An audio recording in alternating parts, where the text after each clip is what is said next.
about the effect of temperature increase on the drain to source current and the threshold voltage of MOSFET. So how temperature affects is that you see first of all the conduction parameter Kn, which can be expressed in terms of the geometrical parameters and the conduction parameter of the MOSFET, so it's W by 2L.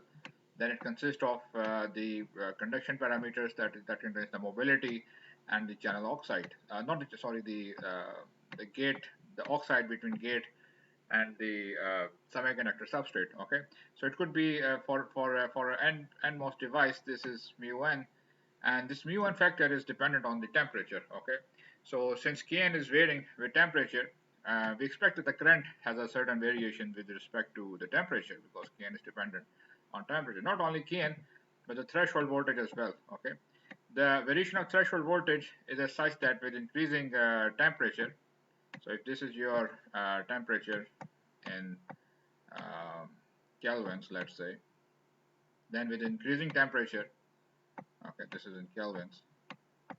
So with increasing temperature, your VTN, that is the threshold voltage required to turn on the transistor, drops. Okay, this is the threshold voltage in volts, VTN for NMOS device.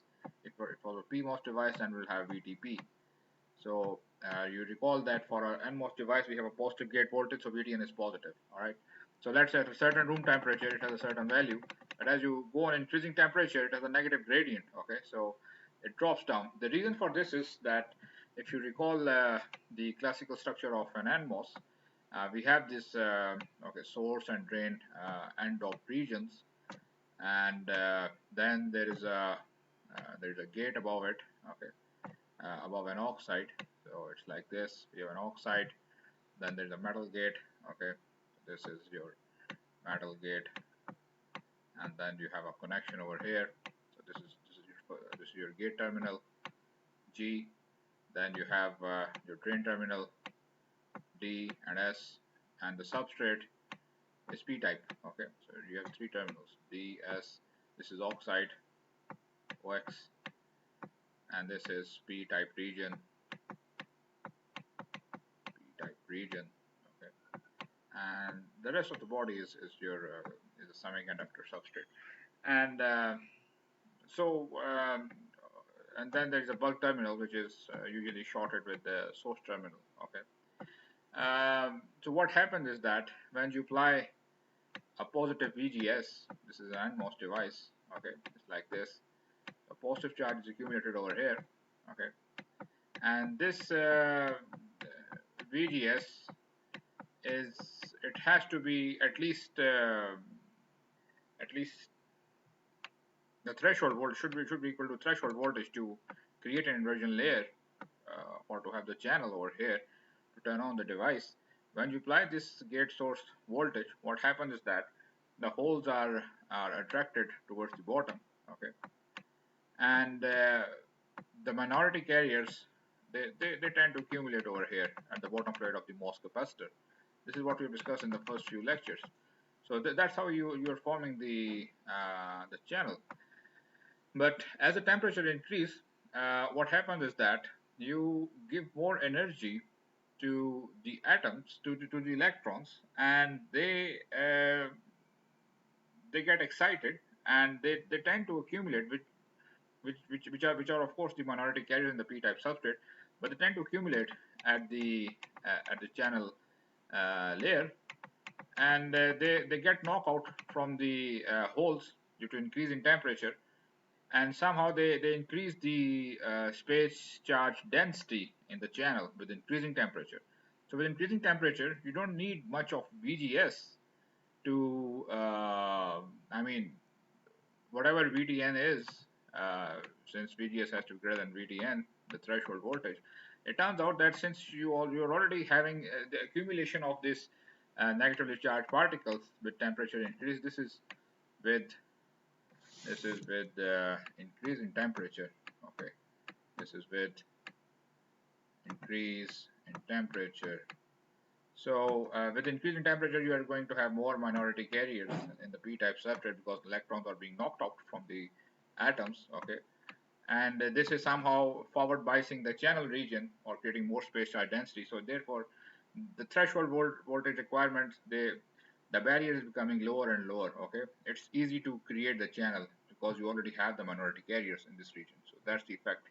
So what happens is that VTN drops, once VTN drops, your ID should increase.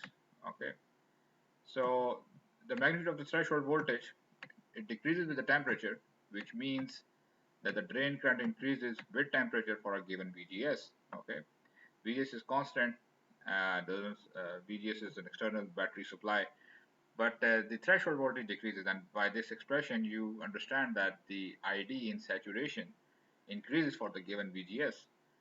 Um, but however, the conduction parameter Kn is a direct function of the inversion carrier mobility.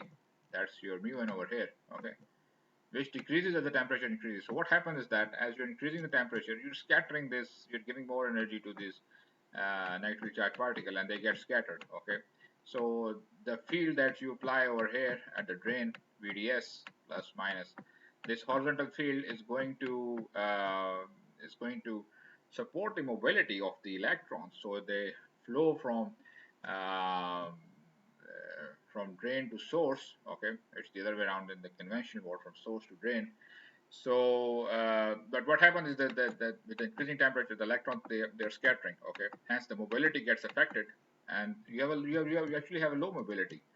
So with temperature increase during this scattering, the temperature dependence of mobility, and also temperature dependence of mobility is larger than that of the threshold voltage. Okay, so since mu n is more dependent on the temperature, okay, so mu n, you can say that this is inversely proportional to 1 over T, and mu n has the magnitude of mu n is much greater than the effect of mu n is much greater than VDN, the threshold voltage in the current and voltage relationship. Okay, so Kn is going to dominate over here. So temperature dependence mobility is larger than that of the threshold voltage. So the net effect is that although the current should increase with more minority charge carriers, but they become scattered. So their mobility according to the field established by VDS, it decreases. Okay, because they are scattered, so their mobility decreases. So the net effect of increasing temperature is a decrease in overall decrease in the drain current at a given VGS. So this particular result provides a negative feedback condition in power MOSFETs. So what happens is that in a power MOSFETs, a decreasing value of Kn, because temperature increasing Kn inherently limits the channel current and provides a stability for the power MOSFET. Okay, the power is I square R, if you remember. So in the sink, the power is dissipated in the power MOSFET. This current is limited. Okay, the dissipated power becomes limited because your Kn is decreasing. Your Kn decreases with increasing temperature, so everything with increasing temperature decreases.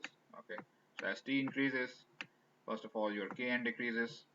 This Kn has more pronounced effect as compared to the threshold voltage, therefore your current decreases, and therefore the power dissipation is limited. Okay, so you don't need to create a huge power sink or attach a metal with a MOSFET for heat dissipation in power MOSFET. So decreasing value of Kn, it limits the channel current, therefore it does provides you a negative feedback, and it provides a stability for the power MOSFET as well. It prevents it from the burning. Okay, so the feedback is like this, that increase in temperature, since mobility decreases, so your dissipated power is limited, and it keeps the power MOSFET from burning out, from burning it out itself. So that's advantage in power MOSFETs. Okay. So with drain current, the drain current, it does increase with VTN, but overall effect is the decrease. Overall effect is the decrease in ID due to increase in temperature. That's all.